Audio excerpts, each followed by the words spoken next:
Boa noite, meus irmãos, a graça e a paz do Senhor Jesus. Deus nos abençoe nesta noite. Ao ouvirmos a sua palavra, obrigado, irmão Rendo, pela condução até esse momento. E realmente a mensagem de hoje vai falar do Pai, com P maiúsculo. Como é assim todos os domingos, e nós vamos continuar a sequência da série expositiva no livro de Atos, para onde eu já convido você que abra a sua Bíblia. Peço aos irmãos que retomemos os nossos lugares o mais rápido possível, para já nos acalmarmos. Nesse momento anterior à mensagem de intercessão é normal essa movimentação, mas precisamos rapidamente retornar aos nossos lugares. Hoje nós estamos, irmãos, continuando em Atos capítulo 9, aonde começamos na semana passada, na mensagem anterior, iniciando assim a caminhada no livro de Atos, capítulo 9, aonde finalmente introduzimos Saulo na narrativa, futuramente conhecido como, é claro, o apóstolo Paulo. E vimos como a conversão de Paulo, vimos a proclamação do evangelho ali transformando opositores em discípulos e comprovando a mensagem de Atos que nós temos visto, acompanhado e aprendido até esse momento. Quero convidar-nos a lermos juntos este grande tema do livro de Atos que temos visto nas 24 hoje mensagens que temos acompanhado. Creio que já está projetado. Vamos ler junto, irmãos? Apesar da oposição, a Igreja de Cristo cresce triunfante, proclamando o Evangelho da salvação. Este é o tema do livro de Atos que tem nos acompanhado desde a primeira semana até agora e vai até o último capítulo. Na nossa caminhada até agora, irmãos, nós já passamos por 8 capítulos, na verdade estamos no 9º. Eu quero apresentar aquele pequeno esboço para reativar a nossa memória da onde passamos e como chegamos até aqui. No capítulo 1, nós vimos o final dos 40 dias de Jesus com os discípulos após a sua ressurreição. Vimos a promessa dele do revestimento de poder para a pregação do Evangelho. E aí, a ascensão, o retorno de Jesus à presença do Pai. Capítulo 2, vimos o cumprimento da promessa de derramamento do Espírito Santo no dia de Pentecostes, 50 dias após a Páscoa judaica. Ali acontece o primeiro sermão da era cristã, o sermão de Pedro. Por esta ocasião, 3.000 vidas se convertem ao cristianismo de uma só vez. A igreja cresce nessa rotina do ensino da doutrina dos apóstolos, na oração e na comunhão, as práticas normais de uma igreja cristã. Capítulo 3, ali nós encontramos a cura de um aleijado de mais de 40 anos, o que proporcionou a oportunidade para a pregação do evangelho no pátio do templo em Jerusalém. No capítulo 4, Pedro e João, por causa do que aconteceu no capítulo 3, são questionados e ameaçados pelo Sinédrio, a alta corte da liderança religiosa e política dos judeus. A igreja enxerga nessa oposição o cumprimento profetizado no Antigo Testamento. Os discípulos vendem seus bens para ajudar os necessitados de dentro da igreja, com destaque para Barnabé, que junto com muitos outros fez isto, mas ele vai participar na narrativa futura de Atos e ele ali é destacado no seu exemplo. No capítulo 5, em contraste com Barnabé, que voluntariamente, certo? Ninguém pediu absolutamente nada a ele, havia doado dos seus bens para ajudar os necessitados, a avareza de Ananias e Safira, esse casal que mente sobre aquilo que havia doado, que havia ofertado, e são punidos de maneira fatal por Deus com a própria morte. Os apóstolos continuam curando e pregando, eles são levados diante do Sinédrio, são ameaçados e agora já são açoitados, ou seja, as ações do Sinédrio estão aumentando contra a igreja do Senhor. Os apóstolos, contudo, se regozijam por terem sido achados dignos de sofrer pelo nome de Jesus. Saem ali daquele momento com as costas lanhadas, com as costas feridas e alegres e se regozijando. Capítulo 6. começa uma discordância na igreja por causa da negligência no cuidado com as viúvas gentias, ou seja, as viúvas não judaicas, que eram inclusive minoria. Diante disso, meus irmãos, os apóstolos pedem que a congregação, que a assembleia, escolha 7 servos, isto é, 7 diáconos, para que cuidassem desse problema. Os apóstolos reafirmam a sua missão, que era dedicar-se à oração e ao ministério da palavra. É isso que cabia o ministério apostólico, que posteriormente é continuado e transferido através dos presbíteros, pastores das igrejas.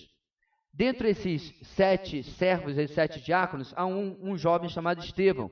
Ele é preso por pregar o evangelho e curar os enfermos.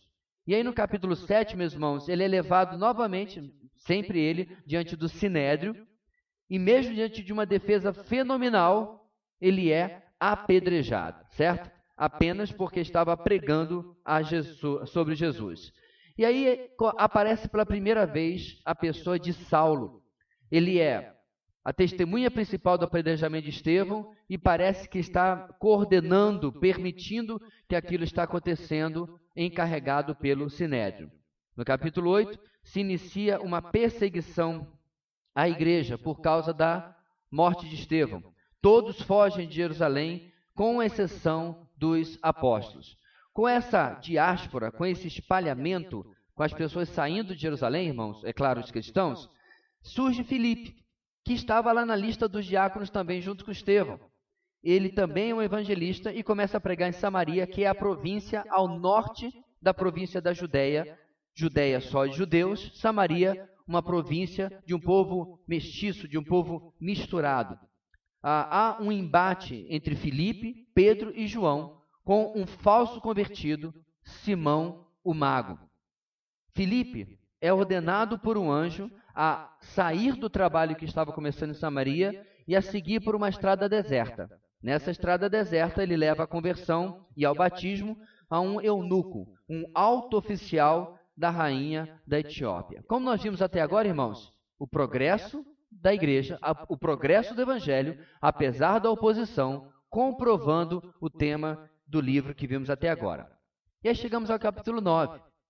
Saulo, aquele que participara do apedrejamento de Estevão, é encontrado por Jesus. Ele não encontra Jesus, ele é encontrado por Jesus no caminho para Damasco, para onde havia ido para perseguir os cristãos que lá estavam. E aí você encontra a nossa mensagem da semana passada. E como vimos nesta semana passada, entra em cena aquele que é, sem sombra de dúvida, irmãos, a maior personagem do Novo Testamento, a maior personagem do cristianismo, a parte, é claro, é óbvio, falamos semana passada, do próprio Senhor Jesus. Ele é indisputável, inquestionável, ele está em um primeiro lugar isolado, né, na liderança, sem ameaça de ninguém chegar perto dele. Mas fora o Senhor Jesus, Paulo é esta pessoa de tamanha importância. Ele vai ocupar, irmãos, 17 dos 28 capítulos de Atos. E ele será responsável, obviamente pela direção do Espírito Santo, por 13 dos 27 livros do Novo Testamento. É quase metade. Sem Paulo, é praticamente impossível ensinar qualquer doutrina cristã. Se você vai falar sobre pneumatologia, soteriologia, ramartiologia ou qualquer parte da teologia cristã, você precisará usar um versículo escrito por Paulo. Apesar disso, meus irmãos, este homem se identificava como o menor dos apóstolos. 1 Coríntios 15, 9. Ele se identificava como o pior dos pecadores. 1 Timóteo 1, 15.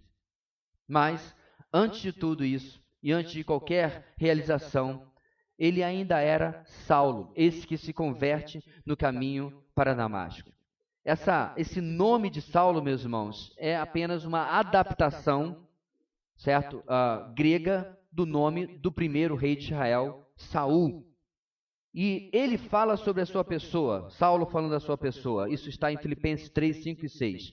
Circuncidado no 8º dia de vida, pertencente ao povo de Israel, à tribo de Benjamim, verdadeiro hebreu.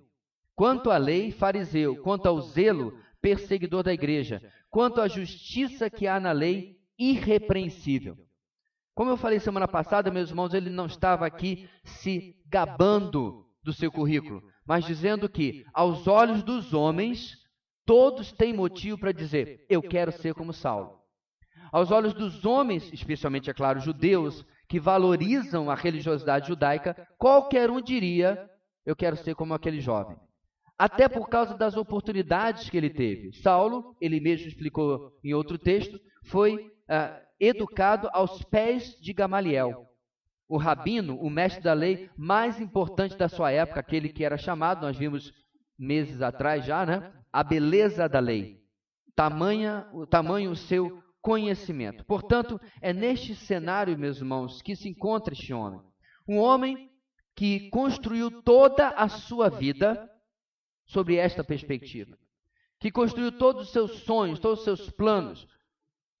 É seguro dizer, meus irmãos, que Saulo tinha um objetivo na vida, que era o qual? Sentar-se em uma das cadeiras do Sinédrio. Ele ainda estava, digamos assim, num segundo escalão, mas com certeza, mais adiante na sua vida, pelo tamanho do seu conhecimento e agora, pelos serviços prestados, perseguindo esta seita de cristãos que havia se infiltrado na religião que eles pensavam ser a correta, com certeza ele pensava, futuramente, Gamaliel, o outro, me indicará para uma das cadeiras do Sinédrio. Esse era o sonho dele, mas o Senhor Jesus tinha outros planos para Saulo de Tarso. A narrativa que nós vamos ouvir hoje, meus irmãos, vai acrescentar apenas 2 letrinhas ao título, ao tema da mensagem da semana passada. Você lembra? Semana passada nós vimos a proclamação do Evangelho transforma opositores em discípulos.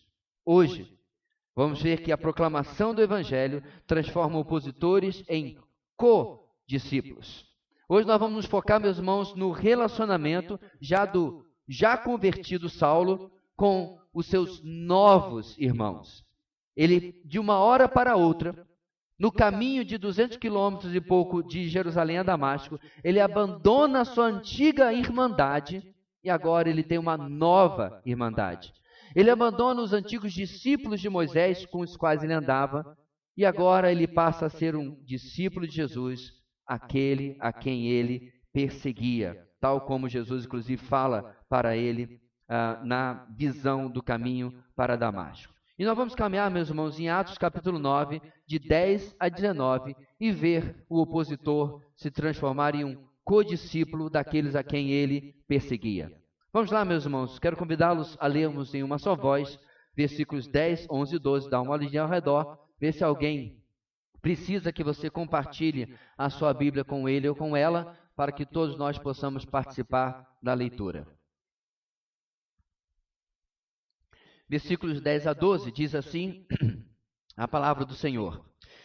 Em Damasco havia um discípulo chamado Ananias. O Senhor o chamou numa visão. Ananias, eis-me aqui, Senhor, respondeu ele. O Senhor lhe disse, vá à casa de Judas, na rua chamada direita, e pergunte por um homem de Tarso chamado Saulo. Ele está orando.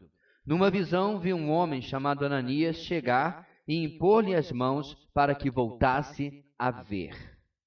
Nosso primeiro ponto dessa noite, meus irmãos, nos dirá que no progresso do Evangelho, precisamos obedecer às ordens de Deus em estender as mãos aos novos irmãos.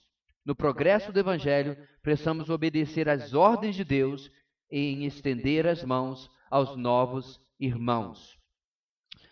Começando o nosso texto, após o encontro de Jesus na estrada com Saulo, e depois de ser levado a Damasco, como diz o texto, pela mão, sem enxergar absolutamente nada, Saulo aguarda por alguém que viria lhe dizer o que ele deveria fazer, tal como havia sido prometido pelo Senhor Jesus. E por 3 dias, diz o texto, ele fica ali sem enxergar, esperando por este contato e sem comer. E Saulo, assim, esperou.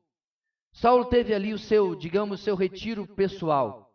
3 dias, meus irmãos, com uma agenda cheia de visitas e passeios, ou mesmo trabalho, é uma coisa.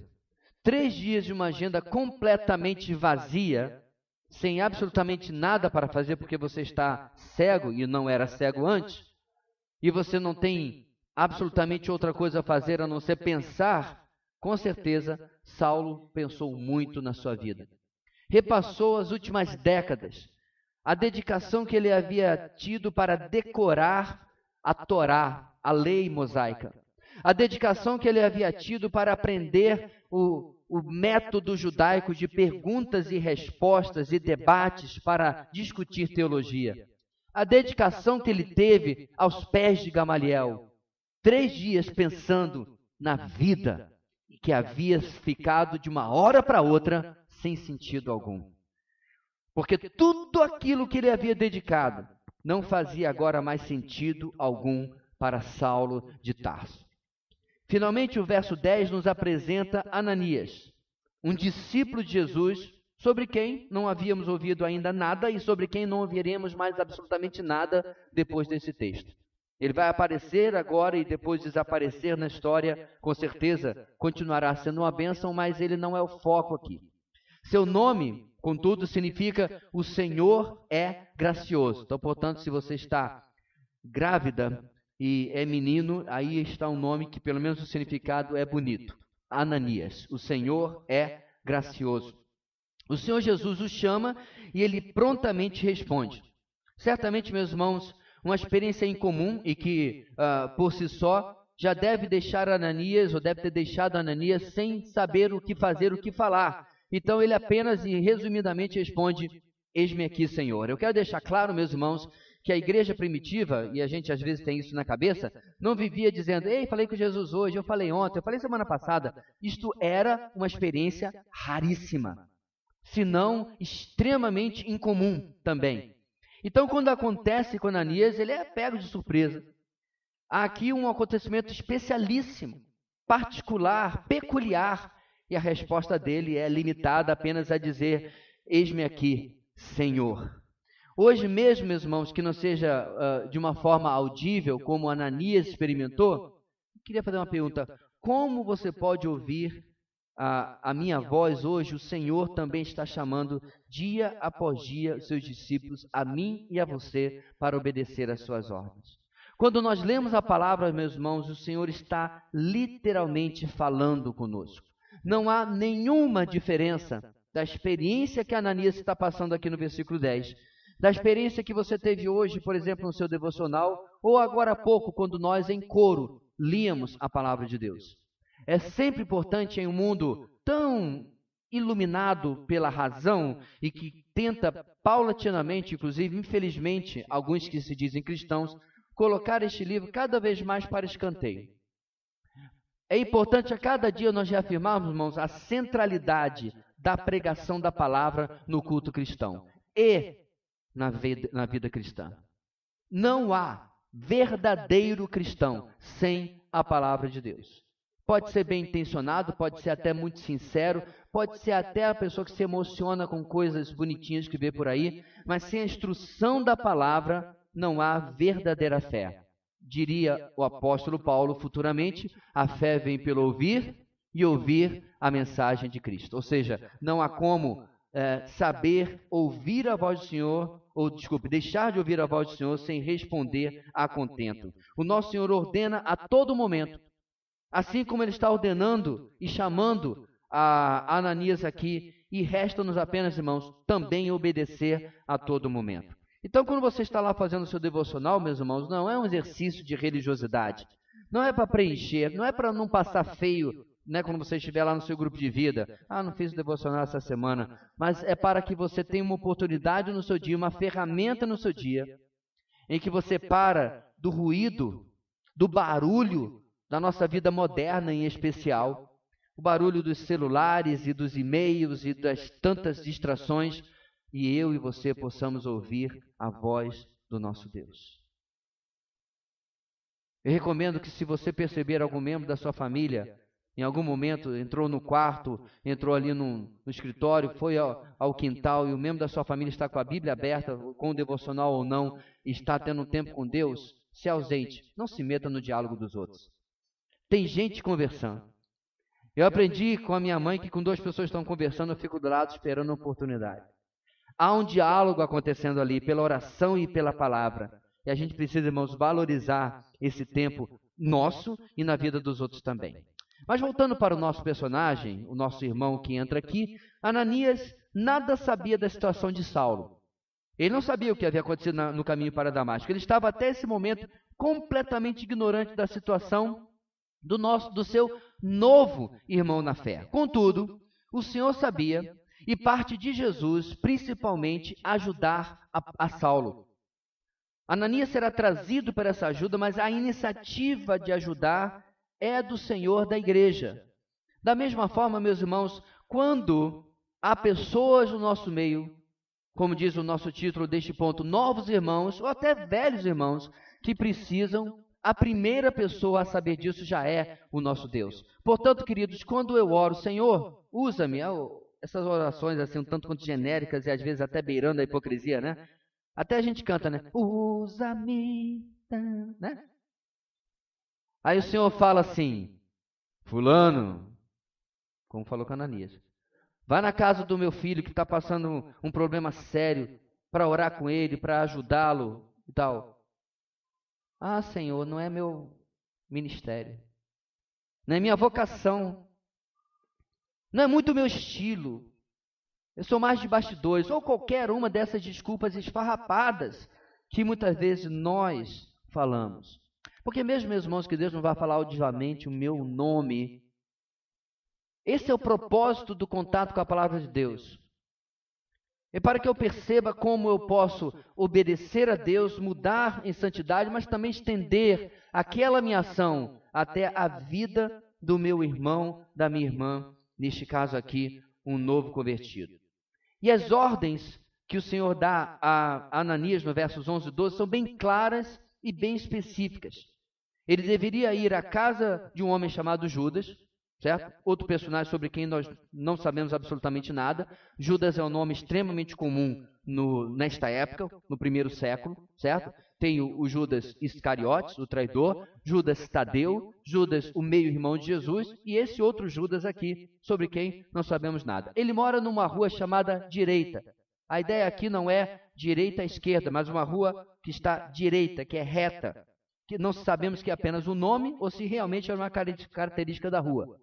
E diz que ele deveria procurar ali um homem chamado Saulo, um homem que era de Tarso. E aí, a essa altura do campeonato, meus irmãos, Ananias começa a ligar as coisas. Porque este homem era conhecido, inclusive essa aqui é a primeira menção à cidade natal de Saulo, a primeira menção a Tarso. E aqui, meus irmãos, começa a se juntar os pontos sobre quem era essa pessoa que Ananias iria de verdade ajudar. E diz o texto, meus irmãos, inclusive, que ele estava orando. Eu achei esse detalhe, meus irmãos, especial em particular, porque demonstra que esses 3 dias de Paulo não eram apenas uns 3 dias de choradeira, ele não estava deitado em posição fetal, lamentando a sua vida, ele estava conversando com Deus. Porque ele estava ligando as coisas agora. Mesmo que ele não soubesse, irmãos, ainda plenamente, o próprio Senhor Jesus o instruiria daqui a um tempo sobre o entendimento real da verdade. Mas ele começou a juntar as coisas. Por quê? Porque ele ouviu Estevão pregando. O discurso que eu mencionei agora há pouco no nosso esboço, no nosso resumo, Saulo estava presente. E ele ouviu que esse povo a quem ele perseguia dizia que esse Jesus, que fora crucificado, mas que estava vivo, era o Messias prometido aos judeus no Antigo Testamento. E aí você pode lembrar quantos e quantos versículos eles conheciam, que prometiam a vinda do Messias. Meus irmãos, os judeus têm essa expectativa até o dia de hoje. Não aceitando a Cristo como o Messias que veio, eles continuam esperando que o Messias venha para levar Israel a um estado superior, nunca antes conhecido. Portanto, meus irmãos, ele está orando, ele está conversando com Deus, ele está juntando as coisas. Charles Spurgeon disse certa vez, a oração é o autógrafo do Espírito Santo sobre o coração regenerado. Em outras palavras, quem é verdadeiramente de Deus gosta de orar. Atenção! Porque orar é diálogo, orar é comunhão com Deus. é relacionamento com Deus. E aqui está Saulo tentando entender o que estava acontecendo, mas ele tenta fazer isso na presença de Deus em oração. E este Saulo havia tido uma visão com este mesmo Ananias, e ele seria curado da cegueira e seria instruído sobre o que ele deveria fazer. Antes de seguirmos adiante do nosso texto, irmãos, eu queria trazer 2 questionamentos importantes. Primeiro, há irmãos necessitados o tempo todo ao nosso redor. Todo o tempo, meus irmãos, tem alguém com alguma necessidade, mesmo quando nós não vemos, quando não sabemos. Sempre há alguém, tal como Saulo nesse texto, que necessita de uma mão amiga. E mesmo, meus irmãos, sem nós ouvirmos audivelmente o Senhor, a sua ordem para que possamos servi-lo, servindo aos irmãos, é permanente. Como já disse a frase, irmãos, tantas vezes já repeti, obviamente não é minha, eu aprendi com gente anterior a mim, o servo que não serve, não serve. É preciso que nós compreendamos, meus irmãos, que eu fui salvo para servir. Agora olha que coisa magnífica que o nosso Deus pensou. Se eu vivo para servir o Tiago e o Tiago vive para me servir, ambos estão supridos em nossas necessidades. Agora multiplica isso, meu irmão, por todas as relações dentro da nossa igreja. E até fora, com outros irmãos de outras igrejas também, é claro. Hoje mesmo, eu estava ao telefone, e aí é aquele momento, meu irmão, que você tem que pesar a sua necessidade com a necessidade de um irmão. E eu estava fazendo a minha revisão na mensagem, estava ainda tendo um tempo com esse texto, e aí um irmão me chama num dos aplicativos de mensagem: pastor, sou o irmão fulano da igreja tal, precisava ver um problema com o irmão, pedir uma ajuda, irmão, tem um tempo? A resposta curta, grossa e sem resenha é: não, não tem. Estava ocupado.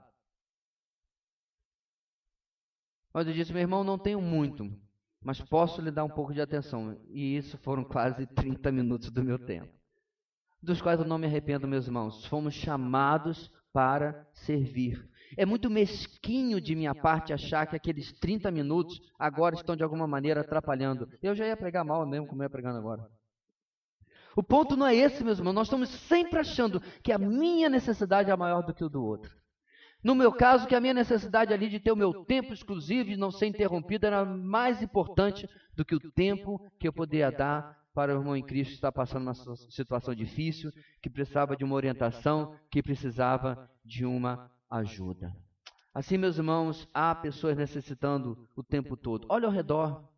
Talvez você chegou aqui e disse assim: rapaz, fulano apareceu. Em lugar de cobrar a presença, em lugar de perguntar até que fim, né? Porque você não chama para dizer: senti a sua falta. Alguma coisa acontecendo que eu possa lhe ajudar? Alguma coisa acontecendo que eu possa lhe servir? Segunda pergunta, irmãos: o fato de que Deus não precisava nos usar, mas ainda assim decide nos usar, tal como está usando Ananias, deveria mexer profundamente conosco. Que privilégio, que honra, que distinção, meus irmãos, para Ananias, para mim, para você, ser ordenado a fazer algo pelo Deus que não precisa de mim. O grande problema de Jonas, meus irmãos, no texto é que ele achava que ele era em algum ponto importante. Deus insiste em que Jonas seja a pessoa a pregar a Nínive, não porque Jonas era insubstituível, mas porque ele queria reafirmar para a história a sua soberania. Em outras palavras, quem que manda nesse treco aqui? E Jonas entendeu direitinho quem estava mandando. Porém, Jonas não era insubstituível.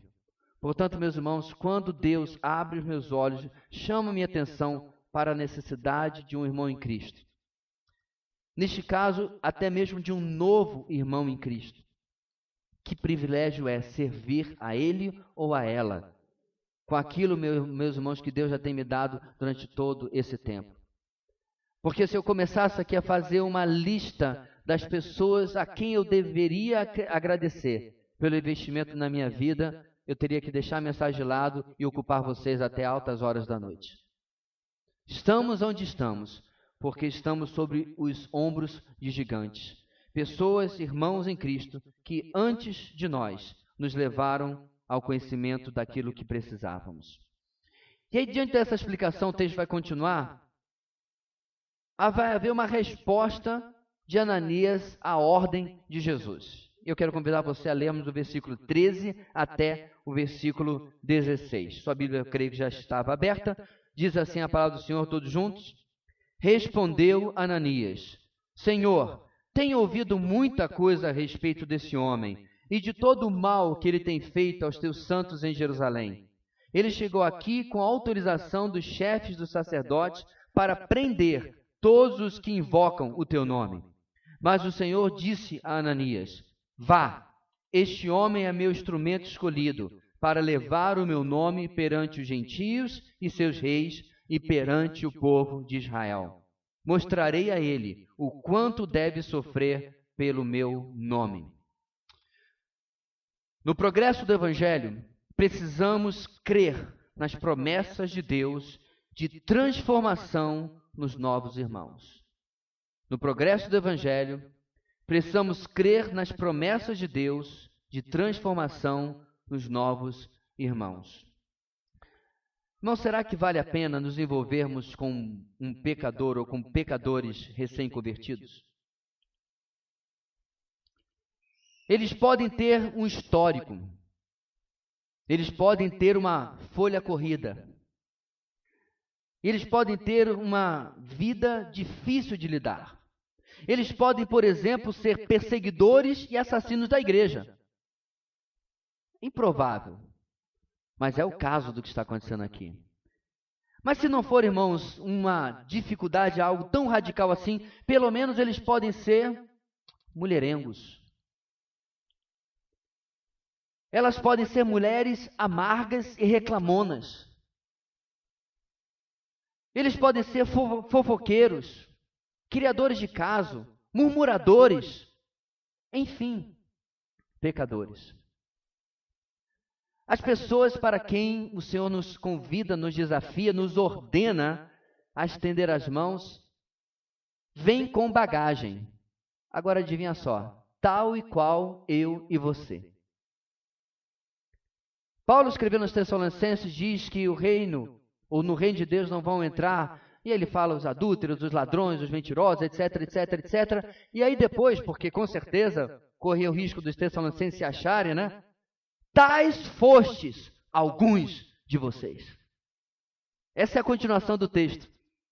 Dizendo, eles não entrarão no reino e vocês foram iguaizinhos a eles, mas vocês foram lavados no sangue de Cristo. Portanto, meus irmãos, o desafio que o Senhor nos traz é crer que há um processo de transformação na vida desses irmãos. E nos versos 13 e 14, essa dificuldade de crer nisso fica transparente porque Ananias responde à ordem do Senhor de que fosse ao encontro de Saulo de Tarso, o conhecido perseguidor da igreja. Ele responde como? A fama de Saulo já havia chegado à comunidade judaica em Damasco. E aos cristãos que estavam dentro, no meio dessa comunidade judaica. Porque, como eu expliquei semana passada, irmãos, os cristãos judeus, eles não abandonaram o convívio da comunidade judaica, tanto que as cartas de autorização de Saulo, era direcionado às sinagogas judaicas em Damasco, porque os cristãos estavam reunidos ali dentro, no meio dos não convertidos.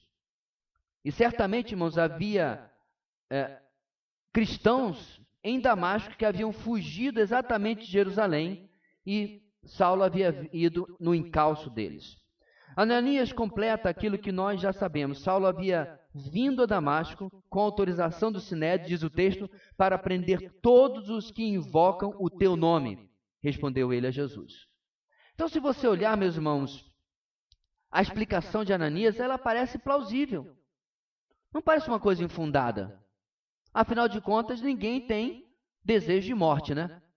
Senhor, esse aqui ele está matando os cristãos? É nesse que eu vou. Não, ninguém é doido. Qualquer ser humano em sã consciência teria um pouquinho de pé atrás. Porque muitas vezes, meus irmãos, tal como Ananias aqui, e inclusive Moisés no deserto também, nós somos rápidos em contra-argumentar com Deus, educadamente, é claro, sobre as razões pelas quais as ordens dele não fazem tanto sentido e por que não podemos obedecê-las imediatamente. Lembra de Moisés? Deus procura Moisés no deserto, está em Êxodo capítulo 3, e diz, olha, você vai... o clamor do meu povo que está escravo no Egito subiu até mim. Agora você vai lá e diz para Faraó para mandar o povo embora, para liberar todo mundo. E aí Moisés entra em parafuso. Por quê? Ele já tinha vindo do Egito fugido. Ele já tinha saído fugindo do Egito porque ele havia matado um homem, defendendo exatamente o seu povo. E aí ele começa a colocar desculpas. Eu não falo bem, eu isso e aquilo, e Deus não tem conversa com ele. Deus não quer saber de quais são as desculpas que ele possa ter. Porque Filipe teve uma postura completamente diferente de que Ananias teve aqui, que Moisés teve no passado. Lembra de Filipe fez? Filipe, por outro lado, quando ordenado a sair de Samaria e ir para uma estrada deserta, prontamente obedeceu. Então aqui nós temos, irmãos, duas reações completamente diferentes. Uma reação de quem ouve e obedece imediatamente, uma reação de quem, por causa das circunstâncias, é desanimado, desiludido, desmotivado a obedecer imediatamente. E oferece a Deus o mais. Oferece a Deus um contudo, todavia, porém, Senhor, não é bem assim. Esse homem é perigoso. Mas, irmãos, louvado seja o nosso Deus, porque Ele não aceita os nossos teimosos questionamentos. O nosso Deus não é influenciado por isso. Em nenhum lugar você vai ouvir alguém dizendo alguma coisa contra a vontade de Deus, contra uma ordem clara de Deus, e Deus dizendo assim, eu não tinha pensado por esse lado. Agora que você mencionou isso não acontece com o nosso Deus. Muito pelo contrário, meus irmãos, no verso 15, o Deus que definitivamente não é um Deus Maria vai com as outras, ele responde sem nenhuma consideração pelos questionamentos de Ananias. Jesus lhe ordena que vá. Duas letrinhas no seu versículo 15. Vá. E oferece a Ananias algo que nós não temos, uma descrição de como ou o que aconteceria com Saulo. Essa é a única distinção, meus irmãos, entre a experiência de Ananias e a nossa. Ananias é confortado pelo Senhor Jesus em saber que ele estava indo ajudar o irmão que, de verdade, causaria um profundo impacto em toda a humanidade dali em diante. Nós não sabemos. Não temos a mínima ideia. Algumas semanas atrás eu lembrei aos irmãos essa história, me permita lembrar de novo. Noite de nevasca em Londres. Noite de tempestade, na verdade em Londres, em um vilarejo. As ruas tomadas por neve e um jovem procura abrigo dentro de uma igreja metodista, se eu não me engano. Nem o pastor conseguiu chegar para o culto, tamanha tempestade. E um irmão lá, sem muito conhecimento bíblico, só o suficiente, se eu não me engano até um sapateiro, se levanta para trazer uma palavra. E traz uma palavra pequena, limitada, mas naquele dia, aquele jovem que fugiu da tempestade entrega a sua vida a Cristo. Os irmãos lembram quem é esse jovem? Charles Haddon Spurgeon, o maior pregador batista de todos os tempos. O pastor que sem entretenimento, o pastor que sem dancinha, o pastor que sem teatrinho, o pastor que sem luzes e qualquer outra coisa, foi usado por Deus para edificar a primeira mega igreja da história da humanidade, com cerca de 10 mil membros, em Londres do século XIX. Qual é o meu ponto aqui, meus irmãos? É muito improvável que você será aquele que levará a Cristo e vai discipular o próximo Spurgeon. Não tem problema. O ponto aqui é que Deus tem, sim, promessas de transformação na vida dos nossos novos irmãos. Que mesmo que Ananias tenha aqui recebido do Senhor Jesus um insight sobre o que aconteceria, e nós não, ainda assim, vale a pena investir na vida desses irmãos. Deus não atende aos questionamentos de Ananias, mas dá a eles a explicação que eu acabei de mencionar. Essa explicação tem duas partes. Primeiro, Saulo era um instrumento escolhido para levar o nome de Jesus aos gentios e seus reis. E ainda também ao povo de Israel. Não apenas, meus irmãos, a salvação de Saulo, a conversão de Saulo, era obra soberana e unilateral de Deus, mas também a sua missão de vida também era algo desenhado soberanamente pelo próprio Deus. Ou seja, queridos, tal como não possuímos mérito na nossa salvação, não há também mérito em como seremos usados por Deus. Ouça o que eu vou lhe dizer: vasos de honra. São vasos de honra, são escolhidos por aquele que usa os vasos e não pelo seu próprio valor. Ou seja, Deus não está por aí olhando assim, aquele ali. Muito pelo contrário. No Antigo Testamento nascem dois gêmeos. Não são gêmeos idênticos, são gêmeos diferentes. Mas nascem gêmeos. E pela ordem da cultura da época, o mais velho tinha tudo e o mais novo tinha que se contentar com o que sobrasse para ele. O nome deles? Jacó, na verdade, Esaú e Jacó. Contra toda a cultura e contra tudo aquilo que você pudesse pensar, porque Esaú era um cabra forte, bonito, caçador, um homem. Jacó era meio filhinho da mamãe. Eu não escolheria Jacó. Mas surpreendentemente, meus irmãos, a palavra de Deus diz que o Senhor amou Jacó e odiou Esaú. Este é o Senhor da história.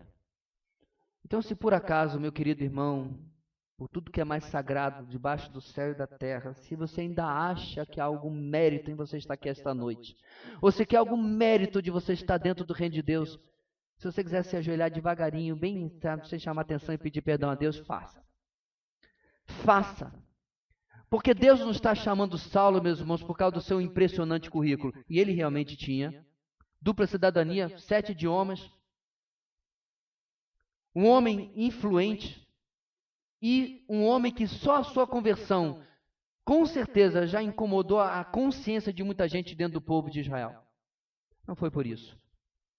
Ele o chama porque Deus é que produz a honra dos vasos a quem Ele chama. Não somos honrados por nós mesmos. É o Senhor que está aqui dirigindo a vida de Saulo.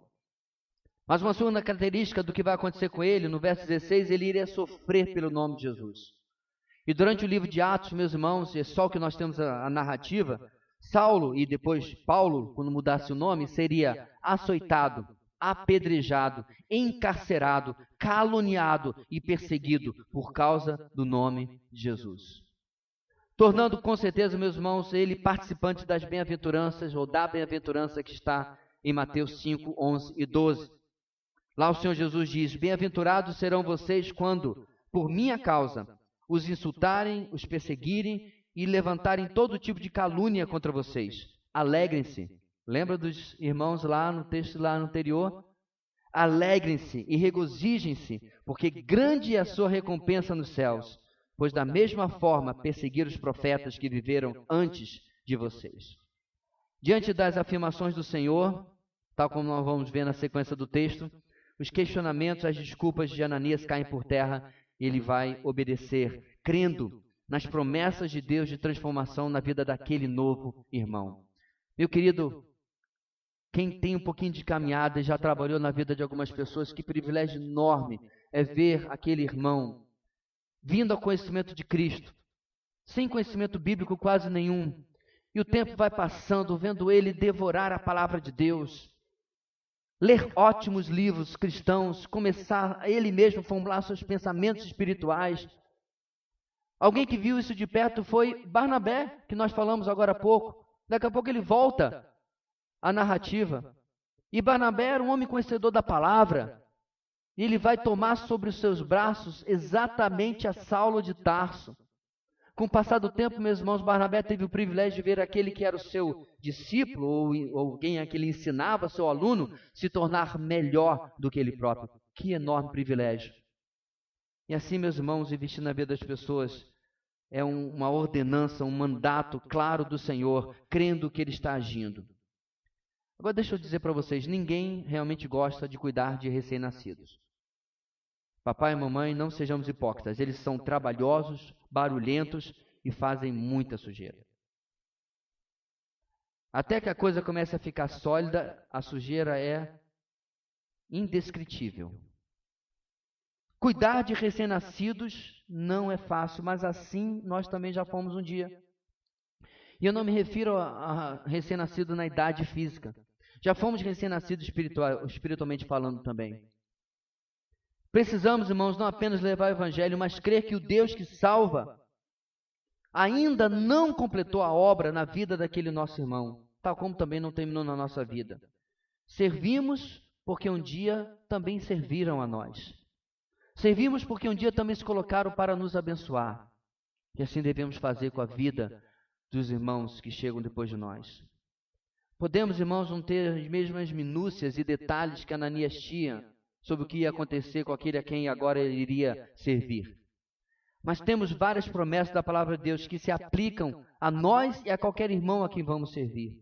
E, portanto, se nós cremos na palavra de Deus, se nós cremos melhor ainda no Deus da palavra, nós podemos ter a convicção, meus irmãos, que aquele que começou boa obra em mim também completará na vida daquele irmão. Talvez no começo seja barulhento, seja trabalhoso, com muita sujeira. Talvez você pegue, meus irmãos, e veja isso como um enorme privilégio, alguém com muita bagagem. Alguém com uma vida muito complicada. Mas é a minha convicção pessoal, e eu tenho certeza que é da maioria de nós, que a palavra de Deus tem todas as respostas para todos os problemas, toda a bagagem na vida dessas pessoas também. Portanto, meus irmãos, no progresso do Evangelho precisamos obedecer à ordem de Deus e estender as mãos aos novos irmãos. Precisamos também crer nas promessas de Deus de transformação na vida desses novos irmãos. E agora nós vamos para os versículos 17 e 19 e encerrar o nosso texto de hoje com esse trecho. Diz assim a palavra do Senhor, vamos lá? Então Ananias foi, entrou na casa, pôs as mãos sobre Saulo e disse: Irmão Saulo, o Senhor Jesus, que lhe apareceu no caminho por onde você vinha, enviou-me para que você volte a ver e seja cheio do Espírito Santo. Imediatamente, algo como escamas caiu dos olhos de Saulo e ele passou a ver novamente. Levantando-se, foi batizado e, depois de comer, recuperou as forças. Saulo passou vários dias com os discípulos em Damasco. Em último lugar, meus irmãos, no progresso do Evangelho, precisamos cooperar com a obra de Deus na vida dos novos irmãos.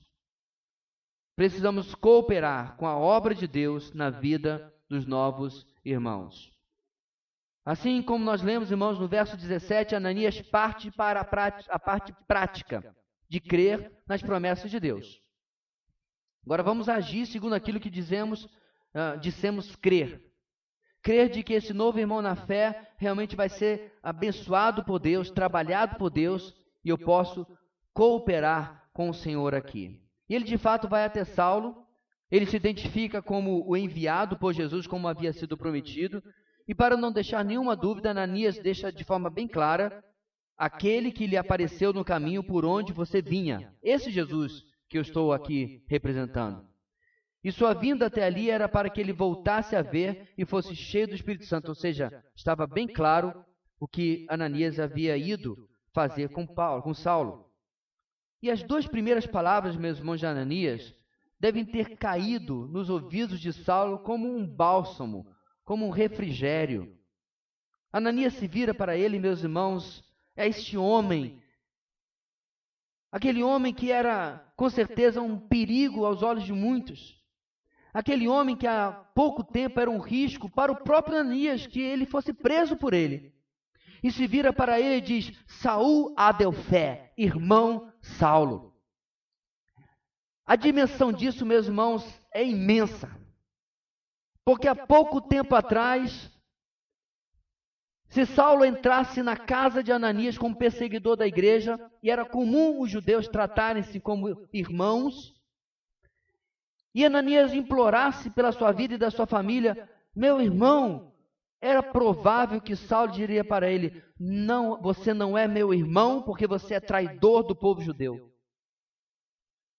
Mas Ananias, meus irmãos, entra na casa dele, debaixo das promessas que o Senhor tem para a transformação daquele homem, e diz: irmão Saulo. Nada aconteceu na vida dele ainda. Essa é uma declaração de fé. Essa é uma declaração de esperança e confiança de que este homem não será mais aquele sobre quem eu ouvi no passado, mas vai ser um homem realmente transformado. No verso 18, algo sobrenatural acontece com Saulo, conhecemos esse fato, e esse sobrenatural também é algo simbólico. Enquanto escamas caíram dos seus olhos, devolvendo-lhe a visão física, da mesma forma, irmãos, há um simbolismo aqui, simboliza o fim da cegueira espiritual de Saulo. As duas narrativas que vão repetir esse testemunho que acabamos de ler, da conversão de Saulo, vai inclusive confirmar que ele havia saído das trevas, da ignorância, da cegueira, para a luz do conhecimento e da visão da graça e da glória de Cristo. Ainda no verso 18, depois 19, diz que Saulo é batizado, ele é acolhido não apenas por Ananias, mas diz com os demais discípulos de Damasco.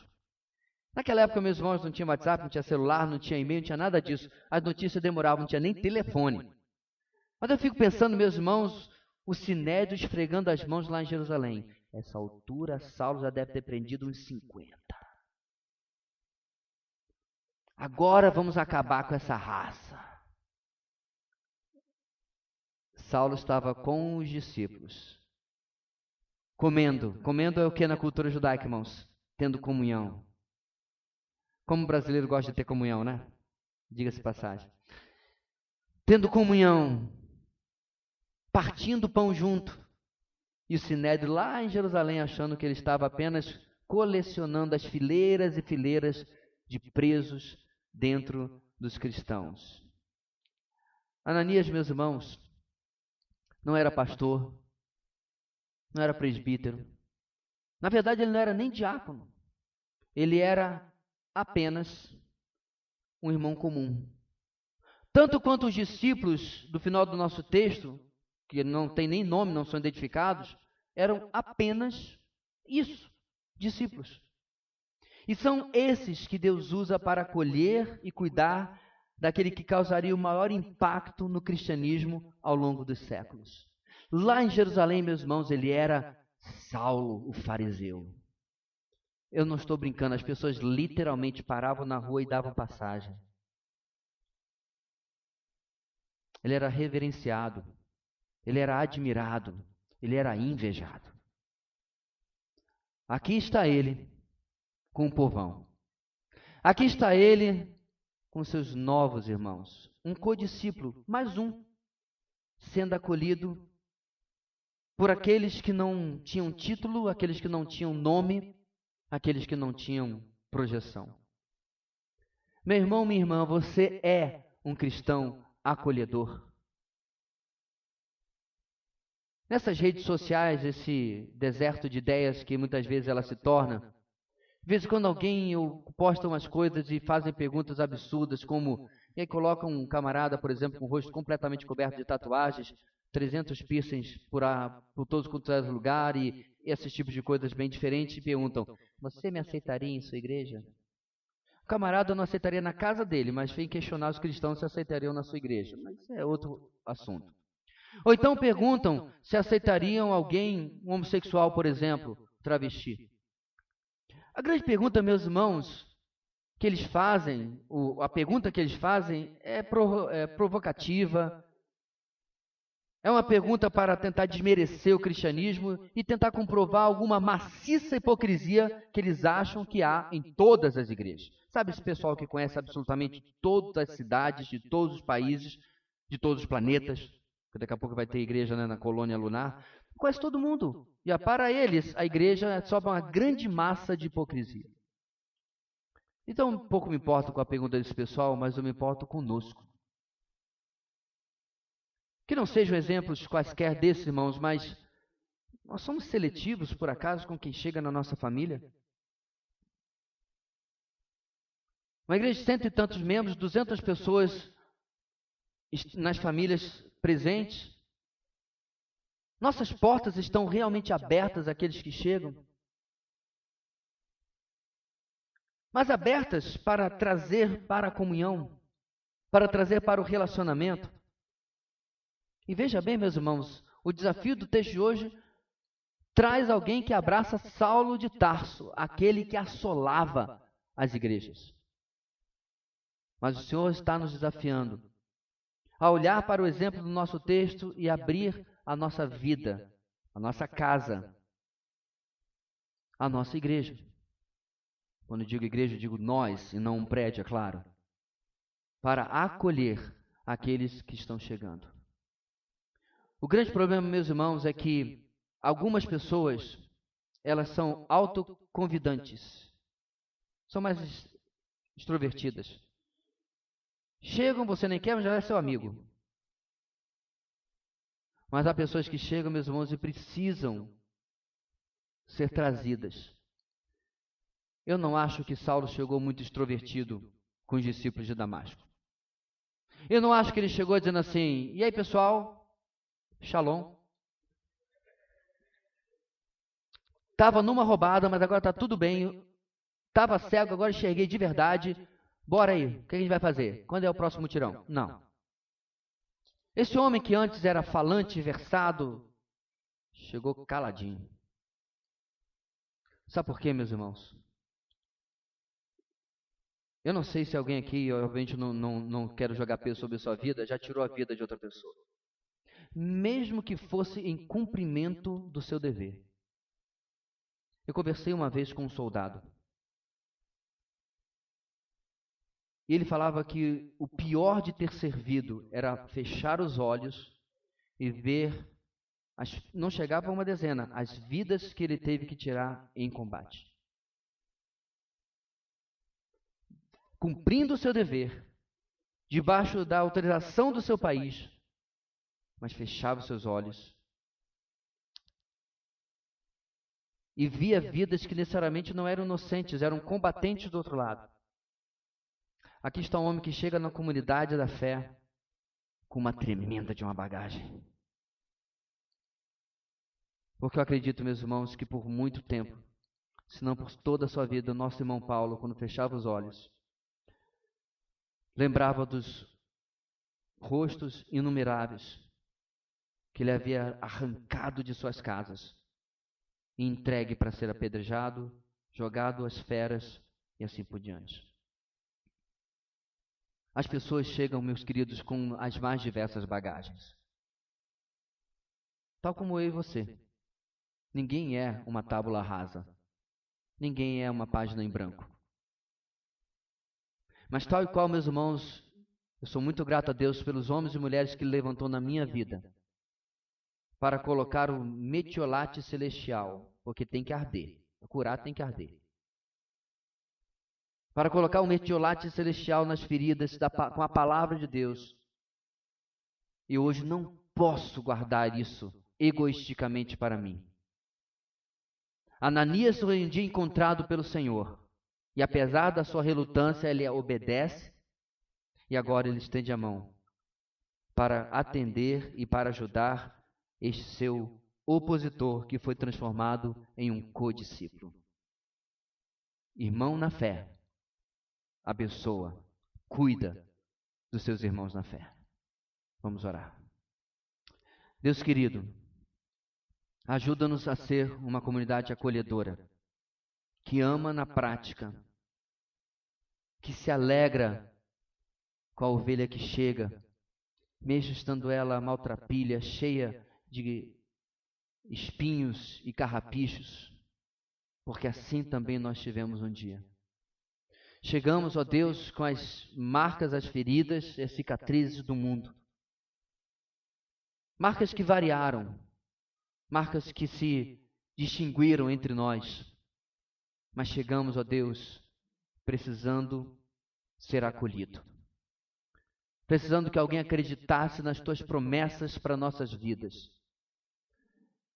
Inclusive, é provável que no meio do caminho falhamos novamente, mas lá estava os braços graciosos do Senhor na forma de um irmão em Cristo. Que nós possamos passar adiante a graça, o amor, o carinho que fomos alvo e agora podemos dar aos outros também. É isso que oramos esta noite, em o nome de Jesus. Amém e amém.